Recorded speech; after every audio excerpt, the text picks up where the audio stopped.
Sampai saat ini, garis polisi masih terpasang di ruko distro anti mahal yang berlokasi tepatnya ditemukan mayat pegawai koperasi yang dibunuh lalu dicor oleh para pelakunya di ruko tersebut.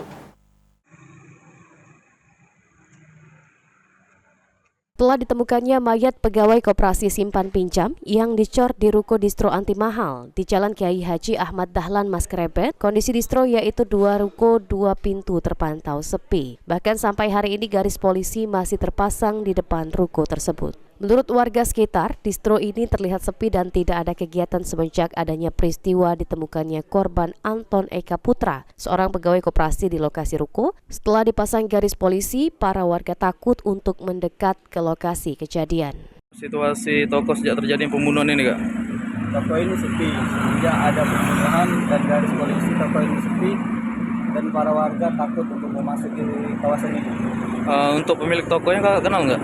Nah, kalau pemilik tokonya saya kurang kenal. Atas kejadian ini, Wahyu sempat kaget dan tidak menyangka ketika tahu telah terjadi pembunuhan di distro anti mahal dan membuat geger warga sekitar. Ridho Ilahi, PAL TV.